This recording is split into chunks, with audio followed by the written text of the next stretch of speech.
Jail থেকে ছাড়া পেয়েছে ভাতের হোটেলের মিজান। এরপর সাধারণ মানুষ তার পাশে ভিড়তে না পারলো। যে সকল কন্টেন্ট ক্রিয়েটর গুলো এতদিন যাবত তার পাশে ছিল, তারা সবাই তাকে ফুল দিয়ে বরণ করে নিয়ে দামি গাড়ির মধ্যে উঠিয়ে তারপর বাসায় পাঠিয়েছে। এমনই একটি দৃশ্য যখন আমাদের সামনে পড়ছিল, তখন যেন মনটা ভরে ওঠে। আমি শুধু ভেবেছিলাম সেই সকল কন্টেন্ট ক্রিয়েটর গুলো তার কাছ থেকে কন্টেন্ট নিয়ে ব্যবসা করে টাকা খাচ্ছে, কিন্তু না, তারা দুঃসময় সুসময় সেই ভাতের হোটেলের মিজানের পাশে ছিল।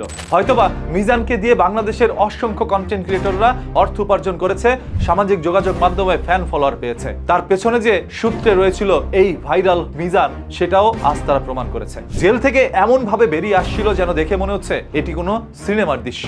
বড় কোনো এমপি মন্ত্রীকে জেল থেকে বের করা হচ্ছে, তবে না, সে সাধারণ একজন মানুষ, একটি ছোট্ট রাস্তার ধারে ভাতের হোটেলের মালিক। তার কাছ থেকে 100 টাকায় গরুর মাংস দিয়ে মানুষ ভাত খেত। পেট ভরে ভাত খায় না হয়তোবা অসংখ্য মানুষ এতদিন যাবত। মিজান যাওয়ার পর নাকি তারা ভাত খেতে পারবে। রিক্সা চালক, সিএনজি চালক এবং সুবিধা বঞ্চিত মানুষগুলো যারা রাস্তার মধ্যে ঘুমায়, সেই সকল মানুষগুলো মিজানের হোটেলে এসে ফ্রিতেও ভাত খায়। মিজান অসংখ্য মানুষকে ফ্রিতে ভাত খাওয়াতো। মিজানের ভাতের হোটেলটা এমন ভাবে জমে উঠেছিল যে সাংবাদিক থেকে শুরু করে বড় বড় গণমাধ্যম পর্যন্ত তাকে নিয়ে ইন্টারভিউ নিয়েছে। সে এমন একটি জায়গায় পৌঁছে গিয়েছে, আমার মনে হয় এখন যদি এমপি নির্বাচন করে তাহলেও সে বেশ কিছু ভোট পাবে। একজন সাধারণ মানুষকে কোথায় নিয়ে গিয়েছেন। তবে একটা মানুষের যখন আলোচনা থাকে, সমালোচনাও থাকবে। আজ যখন কন্টেন্ট ক্রিয়েটর ভাইয়েরা তাকে সুন্দর করে ফুল দিয়ে বরণ করে নিচ্ছিল, তখন হয়তোবা তিনি আবার একটি নতুন জীবন গোছানোর আশ্বাস পেয়েছেন। একটি স্বপ্ন দেখছে, মিজানের ওই হোটেলটা ভেঙে ফেললে কি হবে। মিজান তো এখনো বেঁচে আছে, কোথাও না কোথাও সে আবারও হোটেল দিবে। সেই কন্টেন্ট ক্রিয়েটর সাংবাদিক ভাইয়েরা তার পাশে দাঁড়িয়ে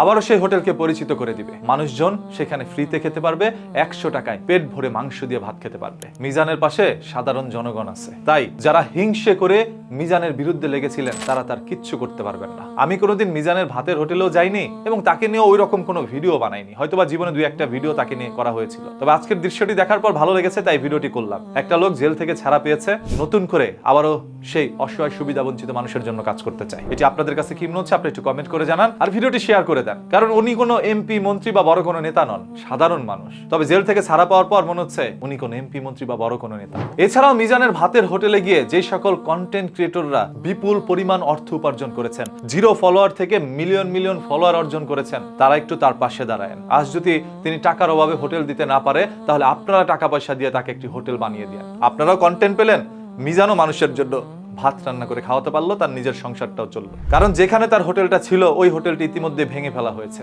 ফুটপাত দখল করে দোকানদারি করা, এটাও তো ঠিক নয়। এবং তার বিরুদ্ধে যেই অভিযোগটি উঠেছিল, তিনি অবৈধভাবে বিদ্যুৎ সংযোগ নিয়ে সেই হোটেলের মধ্যে সেই বিদ্যুৎ ব্যবহার করতেন। এই কারণে পুলিশ আসে, তাকে জিজ্ঞাসাবাদে ম্যাজিস্ট্রেট আসে তদন্ত করতে। তখন মিজান তাদের সাথে দুর্ব্যবহার করার কারণেই মিজানকে গ্রেপ্তার করা হয়। আদারওয়াইজ সেদিন তাকে গ্রেপ্তার করতে আসেনি হয়তো। তারপরে সম্পূর্ণ বিষয়গুলো আমি আপনাদের উপর ছেড়ে দিলাম। আপনারা একটু কমেন্ট করে জানান আপনাদের কাছে কি মনে হচ্ছে।